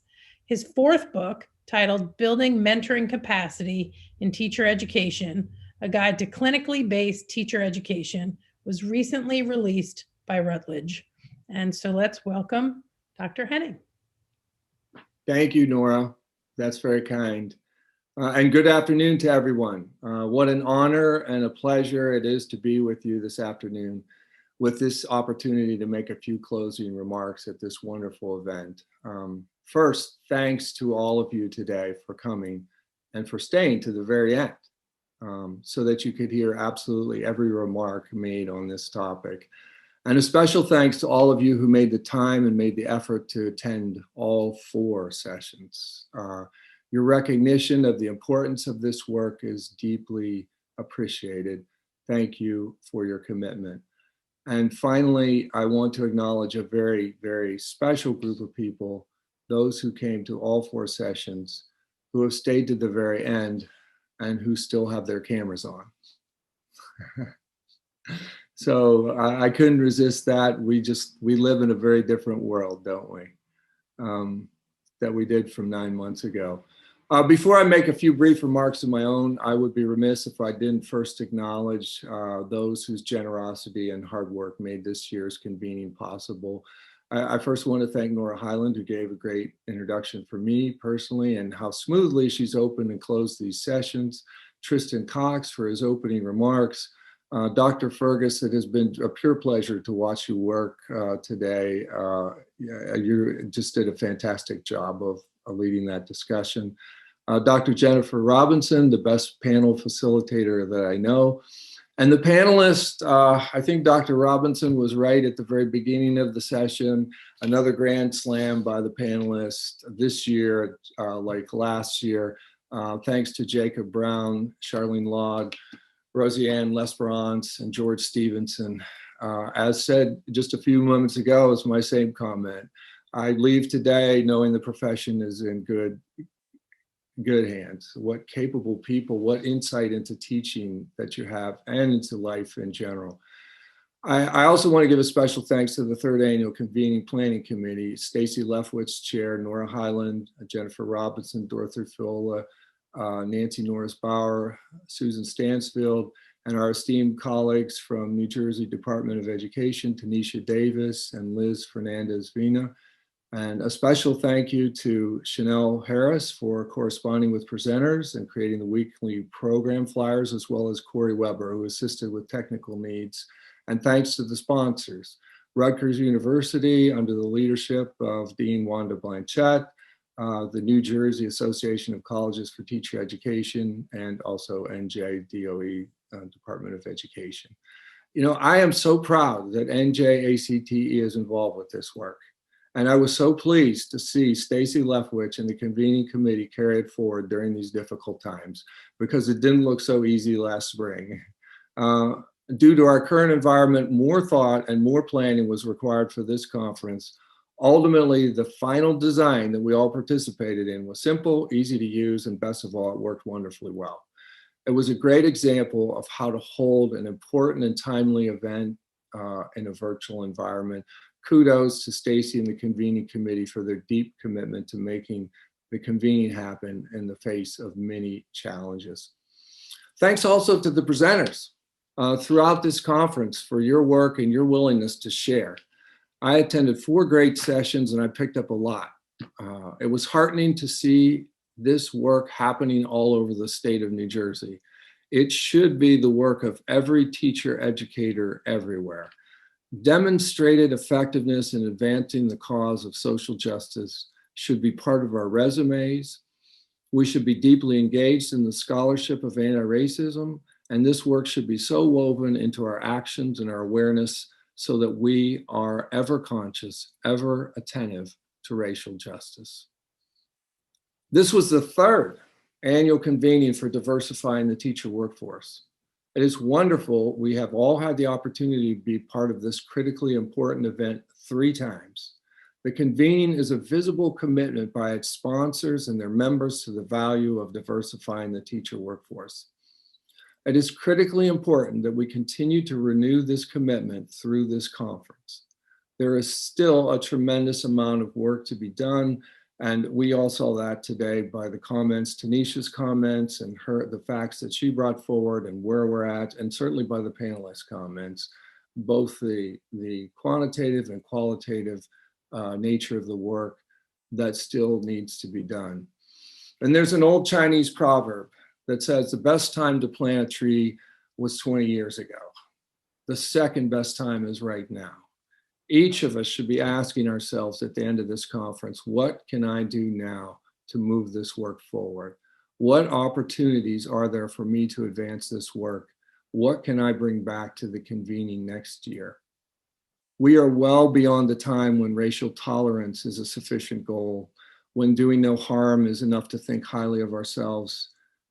Instead, passivity in the face of great need is unacceptable. It is unworthy of our calling to be educators. Instead, we have to be thinking of how we can actively work to lift each other up. More specifically, for educators, we need to be thinking about how we can lift up each other's children. Finally, we close the convening on the eve of what I believe is one of America's most important elections. In my opinion, the most crucial issue to be decided is whether or not we are deeply committed to lifting up every child and every person in our community. I believe that without that commitment, we cannot sustain a democracy. About 3 years ago, I read a book called The Death of Democracy. It was a very gloomy book that pointed out a number of disturbing trends in American politics. But after many pages of dire observations, it closed on a very positive note, and I would like to do the same. The authors claimed that there has been no precedent in the history of the world of a multiracial democracy. That, they said, is the great challenge that lies before us as a country. Indeed, we have been grappling with this challenge throughout the history of the United States. I believe we can do it. America has always been a country of firsts, and we can do this too, regardless of whatever the results of the election. America is much more than a place or a government or a collection of holidays. It also represents a collective commitment to a set of ideals, though often imperfectly realized, but which still represent great potential and hope for the future of this country. Those ideals are what bring us together. And in my opinion, those are the high stakes that we're working for when we strive to diversify the profession. It affects every aspect of our lives and our community and our country. And so I hope that you will forgive me for this somewhat dramatic expression of such personal beliefs. But I wanted to share with you what this work means to me. And I wanted to let all of you who have worked so hard to make this convening a reality and who have come and taken time to participate and share your work, that I am with you. Finally, thanks to all of you here now and who have been to the convening for supporting it, for continuing this work, and for your enduring commitment to the children and the future of this great country. And so thanks very much for listening. Have a great evening, and I'm going to pass it back to Nora, as she said at the beginning. Thank you.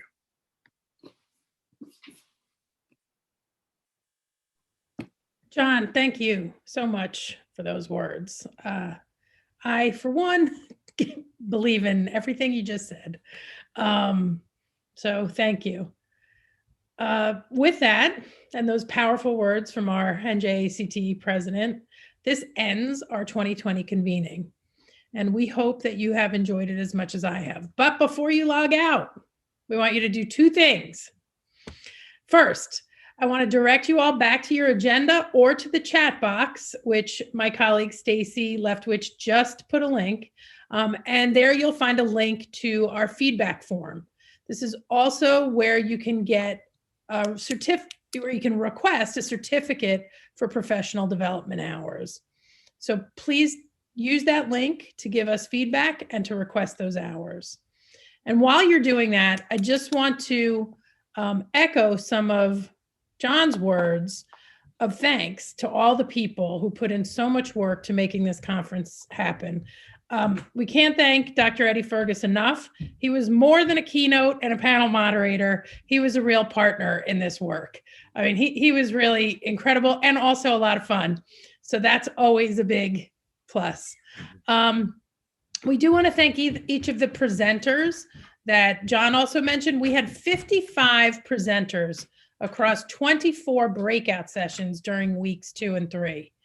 We also had 4 GSE alumni speakers welcome each of the sessions, and 5 teacher leaders of color from around the state who you just heard as panelists today.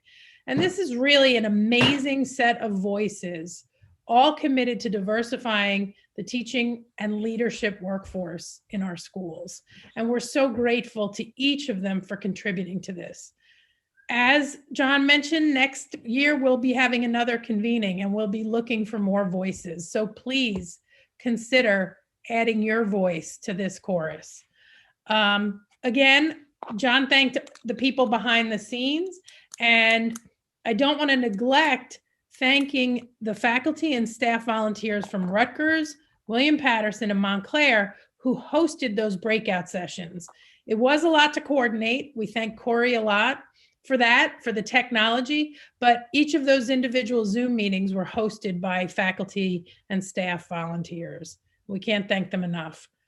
Also, we have some amazing people at NJACTE and at the Rutgers GSE Communications Office who are converting each of these sessions into viewable and accessible videos so that they can live on as a resource for educators across the state and beyond, and also to policymakers. So our incredible Chanel Harris, who John mentioned, will be sending out the links to each of the participants in the coming weeks. So look for Chanel's email and she'll have the links for the videos in the email.